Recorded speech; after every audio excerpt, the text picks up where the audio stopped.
কৌমি অঙ্গনের আজকালকার অধিকাংশরই চক্ষু নাই। কৌমিয়তের ঘরে মওদুদিয়তের চুর ঢুকলো কোথায় দেখে না। কৌমি অঙ্গনে মওদুদি মতবাদ চালু করার গুপ্তচর ঢুকে গেছে। আল্লামা নুরুল ইসলাম অলিপুরি দামাত বরকাতুহুম উনি আমাদের সেরেতাজ। ওই আমরা অলিপুরি হুজুরের পক্ষ নিয়ে আল্লামা মামুনুল হক সাহেবকে চিল ভাষায় গালিগালাজ। আল্লামা মামুনুল হক দামাত বরকাতুহুম এই জাতির এক সূর্য সন্তান। ওনার মতন ব্যক্তি যদি মাঠে ময়দানে না থাকতো, মাঠে ময়দানে কাজ না করত, আমার মতন আপনার মতন সুটকা মৌলবীরা ইউসুফ জুলাইখার কিচ্ছা করে পেট ফালার ব্যবস্থা করতে পারতো না। আমাদের ঘরের লোকদের আমি কি এক কথা বললাম, আল আকিদাতুল জিহাদিয়া, বাবুনগর কবে গেলাম আর এই কথাটা কবে বললাম। আসসালামু আলাইকুম ওয়া রাহমাতুল্লাহি ওয়া বারাকাতুহু। প্রিয় দর্শক, কওমি অঙ্গনে ফাটল সৃষ্টি হয়ে গিয়েছে। একজন আলেম আরেকজন আলেমকে দেখতে পারে না এবং আল্লামা মামুনুল হককে নিয়ে মিথ্যাচার শুরু হয়ে গিয়েছে। কওমির মধ্যে আবার জামাতের চোট ঢুকে পড়েছে। কোন আলেম এ কথা বলেছেন। আসলে মামুনুল হককে নিয়ে মিথ্যাচার কি করেছেন বিজ্ঞ আলেম ওলামাগণ, এবং কওমিরা আবার ঢুকে পড়েছে জামাতের মধ্যে। আসলে এই বিষয়গুলি নিয়ে বিজ্ঞ আলেম ওলামাদের বক্তব্য কি, মন্তব্য কি, আজকে আমরা জানবো ইনশাআল্লাহ। আজকে আমাদের বিশেষজ্ঞ প্যানেলে আল্লামা মামুনুল হক সহ নুরুল ইসলাম অলিপুরি সহ বিজ্ঞ 4 জন আলেম রয়েছেন। এই 4 জন বিজ্ঞ আলেমের কাছ থেকে আমরা বিস্তারিত জেনে আসি। প্রিয় দর্শক, আমরা শুরুতেই আল্লামা নুরুল ইসলাম অলিপুরির বক্তব্যটি শুনে আসি। কৌমি অঙ্গনের আজকালকার অধিকাংশরই চক্ষু নাই। এরা দেখে না যে কৌমিয়তের ঘরে মওদুদিয়তের চুর ঢুকলো কোথায়। নবীগণকে গুনাহগার সাব্যস্ত করার যে 2টা পদ্ধতি, এই 2টা পদ্ধতি কি কারণে বাতিল, এটা যতক্ষণ পর্যন্ত কৌমি মাদ্রাসার ছাত্ররা বুঝবে না, ততক্ষণ পর্যন্ত বর্তমানে যে কৌমি অঙ্গনে মওদুদি মতবাদ চালু করার গুপ্তচর ঢুকে গেছে, এই গুপ্তচরের হাত থেকে কৌমি ছাত্রদেরকে রক্ষা করা সম্ভব। একটা হইল দেওবন্দিয়ত আর একটা হইল মওদুদিয়ত। দেওবন্দিয়ত মানে কৌমিয়ত। কৌমিয়তের ঘরে মওদুদিয়তের চুর ঢুকে গেছে। অধিকাংশরই কৌমি অঙ্গনের আজকালকার অধিকাংশরই চক্ষু নাই। এরা দেখে না যে কৌমিয়তের ঘরে মওদুদিয়তের চুর ঢুকলো কোথায় দেখে না। এদের চক্ষু নাই, দেখে না। যাদের চক্ষু আছে তারা দেখতেছে যে কৌমিয়তের ঘরে মওদুদিয়তের চুর ঢুকে গেছে। কৌমি উলামা তুলাবাকে মওদুদির সেই ভ্রান্ত দলিল বোঝানোর কাজে নিয়োজিত। এই কারণে নবী গুনাহগার, ওই কারণে নবী গুনাহগার, সেই কারণে নবী গুনাহগার। যেহেতু কোরআন হাদিস ভ্রান্ত ব্যাখ্যার মাধ্যমে কোরআন হাদিস দ্বারা দলিল দেয়, এই জন্য যারা ব্যাপারটা বুঝে না এরা কৌমি অঙ্গনের হয়েও মওদুদিবাদ গ্রহণ করে নিচ্ছে। এই হইল কৌমিয়তের ঘরের ভিতরে মওদুদি চুর ঢুক। আমাদের করণীয়র ব্যাপারে আমাদের কর্তব্য চিহ্নিত করে দিয়ে আমি আলোচনা করার জন্য এই মুহূর্তে এই পরিস্থিতি মোকাবেলার জন্য সমস্ত কৌমি আলেম কৌমি ছাত্রদের দায়িত্ব 2টা। একটা হইল ঘর থেকে চুর খেদাও। কৌমি মাদ্রাসায় পড়ে, কৌমি মাদ্রাসায় পড়ায়, নবীগণকে বেগুনাহ মানে না। এটা কৌমিয়তের ভিতরে মওদুদিয়তের চুর, ঘর থেকে চুর খেদাও। 2 নম্বর দায়িত্ব হলো ঘর রক্ষা করো। কৌমি উলামা তুলাবাকে এই শয়তানি দলিলের দাঁতভাঙ্গা জবাব শিক্ষা দাও। একটা হইলো চুর খেদাও আর একটা হইলো ঘর সামলাও। একটা হইলো চুর খেদাও আর একটা হইলো ঘর সামলাও। চুর খেদানির পদ্ধতি, কৌমি কোনো ছাত্র যদি নবীগণকে বেগুনাহ বিশ্বাস করে না, কৌমি কোনো ছাত্র যদি সাহাবাদের সমালোচনাকে হালাল মনে করে, সাথে সাথে শিক্ষক হোক ছাত্র হোক সাথে সাথে বহিষ্কার করে। এছাড়া চুর খেদানির দ্বিতীয় কোনো পথ নাই। চুর আপনার ঘরের ভিতরে ঢুকেছে, ঘর থেকে বহিষ্কার করার নাম ওই চুর খেদানি। চুরকে ঘরের ভিতরে রেখে চুর খেদানো হবে না। নবীগণকে গুনাহগার সাজাবার জন্য মওদুদিবাদের পক্ষ থেকে যত প্রকারের ভ্রান্ত দলিল পেশ করা হয়, সবগুলির দাঁতভাঙ্গা জবাব কৌমি অঙ্গনের উলামা তুলাবাকে বুঝাইয়া দাও। একটা হলো বিভিন্ন নবীর নামে গুনাহ শব্দ কোরআন হাদিসে ব্যবহৃত, যেমন মা তাকাদ্দামা মিন জাম্বিকা। এখানে জাম্বুন শব্দকে আমাদের নবীর নামে ব্যবহার করা হয়েছে। এইভাবে কোরআন হাদিসে বিভিন্ন নবীর নামে গুনাহ অর্থবোধক বিভিন্ন শব্দ ব্যবহৃত হয়েছে। আমাদের ঘরের লোকদের আমি কি এক কথা বললাম, আল আকিদাতুল জিহাদিয়া, না আমার ওস্তাদদের সাথে কথা বলার কোনো ফুরসত আছে যে কি বলতে চাইলেন। বাবুনগর কবে গেলাম আর এই কথাটা কবে বললাম, এতটুকু তথ্য পর্যন্ত জানবার সময় নাই, কিন্তু সেই কথাটা নিয়ে তোলপাড় সৃষ্টি করে দেওয়ার জন্য অস্থির হয়ে পড়ে। আমি বলতেছি না যে আমি কোনো ভুল কথা বলতে পারি না, সেটা না, আমার ভুল হইতেই পারে, কিন্তু আমার এই কথাটা কতটুকু কিভাবে বলছি, কি অর্থে বলছি, এর কি ব্যাখ্যা, এর কি আলোচনা, এটুক যদি আমার সাথেও কথা বলার প্রয়োজনীয়তা আমরা অনুভব না করি, তাহলে যখন আমি আরেকজনকে, আমার অন্য মহলের আরেকজনের কথার আমি তারদিদ করি, তখন সেটার সম্পর্কে আমি কতটুকু জানি। কেমনে কেমনে যেন আমাদের মধ্যে এরকম একটা দুর্বলতা চলে এসেছে আমাদের এই ঘরানার মধ্যে, যেটা আমাদের পূর্বসূরি আকাবেরিনদের মধ্যে ছিল না। সেটা হলো যে আমরা অকল্যাণগুলির শুধু প্রতিবাদ করতে চাই, অকল্যাণ সম্পর্কে জানতে চাই না। একজনের একটা কথা প্রতিবাদ করার জন্য আমাদের অস্থিরতা শুরু হয়ে যায়। খালি কোন রকম জানছি যে অমুক এই কথাটা বলছে, যে কোনো এক সূত্রে জানছি, এটা তাহাকিক করার টাইম নেই আমার ওই কথার প্রতিবাদ করার জন্য রাত 3টা না 4টা বাজে, তাহাজ্জুদের ওয়াক্ত আছে না নাই, না কাজা হয়ে যেতেছে, 2 রাকাত তাহাজ্জুদের নামাজের জন্য 5 মিনিট সময় আছে, ওই 5 মিনিট তাহাজ্জুদে না সময় না দিয়ে যেই তথ্যটা জানছি যে অমুকে বলছে আর এটার দ্বারা ক্ষতি হইতে পারে, বাস শুরু করে দিলাম ওটার বিরুদ্ধে প্রতিবাদ, ওটা নিন্দাবাদ শুরু করে দিলাম। জানানোর চেষ্টা করলাম না যে উনি আসলে এই কথাটা এইভাবে বলছেন কিনা। সমাজকে যদি নেতৃত্ব দিতে হয়, সমাজের ভালো মন্দ, সমাজ কাঠামো, সমাজ ব্যবস্থা সম্পর্কে আমাদেরকে জানতে হবে। ভালো কিছু থাকলে সেই ভালোটুকু কিভাবে আমরা আমাদের মতো করে অর্জন করতে পারি, সেই পদ্ধতি আমাদেরকে বের করতে হবে। খারাপ যেটুকু আছে সেই খারাপই থেকে সমাজকে, রাষ্ট্রকে, জাতিকে কিভাবে আমরা মুক্ত করতে পারি, সেটাও আমাদেরকে বের করে আনতে হবে।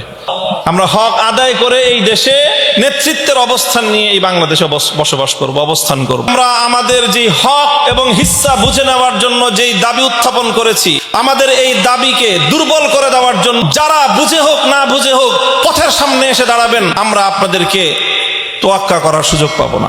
মামুনুল হক সাহেবকে বলছি, আজ আপনার কারণে আমাদের কওমি অঙ্গনে আমাদের ছাত্রগুলি এবং আমাদের কিছু সরল মনা কিছু আলেম ভাইরা তারা জামাতের দিকে ধাবিত। পরে একই মঞ্চে দাঁড়াইয়া তাদের সাথে যখন এক ঐক্যতা পোষণ করলেন, এই দেশের তালেবুল আলেম এরা অনেক সময় তো গভীরতায় চিন্তা করে না যে মামুনুল হকের মতো মানুষ, এই ব্যক্তিটা যখন জামাতের সাথে এক প্ল্যাটফর্মে দাঁড়িয়ে যখন মানুষের কাছে ভোট চায় আর ঐক্যর ডাক যখন দেওয়া হয়, তখন এরা স্বাভাবিক আপনাদের দিকে ধাবিত হবেই, এটা ভুল বুঝার কিছু নেই। আমি আপনাদের কাছে জিজ্ঞাসা করতে চাই, তারপরে লম্বা আলোচনা ওনার সাথে আমরা বলছিলাম যে এখন আপনার মাসলাক উপরে আপনার কি অবস্থা, মাসলাকের উপরে আপনার কি হালাত আমরা জানতে চাই। উনি বলছেন আমি আহলুস সুন্নাহ ওয়াল জামাতের উপরে আছি এবং আমার আকীদার মধ্যে কোনো রকমের বেশকম হয়নি, কোনো ত্রুটি হয়নি, আমি আগের অবস্থায় আছি। আপনি আগের অবস্থায় থাকলে কওমিয়ত এবং দেওবন্দিয়তের উপরে আমরা আপনার কাছে জানতে চাই যে আপনি এই অবস্থায় যদি থাকেন, আগামী দিনে এই সমাজ থেকে বহু ছাত্ররা, বহু আলেমরা তারা জামাতকে পছন্দ করে তারা জামাতের দিকে ধাবিত হবে। জামাত কি আসলেই সঠিক একটা রাজনৈতিক দল, ইসলামী কোনো দল, এটা আমরা আপনার কাছে জানতে চাই। হক্কানি ওলামায়ে কেরাম যারা আছেন, যেই সমস্ত দলগুলি আমাদের দেশে আমরা হক বলে যাদেরকে বিশ্বাস করি, এই সমস্ত ওলারা আপনারা একসাথে হলে তাহলে জাতি আপনাদেরকে তাদের ম্যান্ডেটটা দিত। তিনি বলেন যে আমরা যেই ক্ষুদ্র ক্ষুদ্র দলগুলি, আমাদের এই ক্ষুদ্র দলগুলি আমরা একত্রিত হয়ে জাতির কাছে গেলে জাতি আমাদেরকে তত মূল্যায়ন করবে না এবং আমাদের কোনো সিট আসবে না, আমরা সংসদে যেতে পারবো না। যদি আপনাকেও সংসদে যাওয়ার মতো একটা প্রক্রিয়া তৈরি যদি হতো, আমরা যেটুকু পেপারে মিডিয়ার মাধ্যমে যা পেয়েছি যে সংখ্যাগরিষ্ঠ ভোটগুলি মামুনুল হক পেয়েছিল, কিন্তু আসলে জামাতের পক্ষ থেকে বিশাল একটা চাপ আসছিল যে কমপক্ষে ওই আসনটার মধ্যে জামাতের আমিরকে কমপক্ষে যদি পাস না করা হয় একটা হট্টগোল হবে, যার কারণে সেখানে ইঞ্জিনিয়ারিং করে মামুনুল হককে মাইনাস করে সেখানে জামাতকে সেখানে স্বীকৃতি দেওয়া হলো। তো আপনারা কি করলেন তাদের সাথে যাইয়া? তখন তাদের কথা লম্বা আলোচনা, মাহবুব সাহেব ছিল, অনেক কথাগুলি হলো। তাদের কথা হলো যে আমরা আসলে চাচ্ছি একটা ঐক্যর প্ল্যাটফর্ম তৈরি করে 47 সনের সেই ব্যাপারটা এটাকে গড়াতে আইসা 31 সালের যুদ্ধ হলো, 31 সালের পরে 24 সাল আইসা আসলো, আমরা এখনো ইসলামের তেমন কোনো ফল কুড়িয়ে আনতে পারিনি। বিধায় আমরা চাচ্ছি যে এমন একটা প্ল্যাটফর্ম তৈরি হোক, তাদের মাধ্যমে এই দেশে ইসলামের কিছু ফল আমরা কুড়িয়ে আনব। ইসলামের ফল কুড়িয়ে আনতে হলে তো গাছটা তো ইসলামিক গাছ হতে হবে। এখন ইসলামের কিছু এই ফল আনবেন, এর জন্য জামাতের সাথে আপনারা মিললেন বলে আমরা একটা নির্বাচনী ঐক্য করেছি। নির্বাচনী ঐক্য করতে দেয়া তিনি কিছু রেফারেন্স টানছিলেন।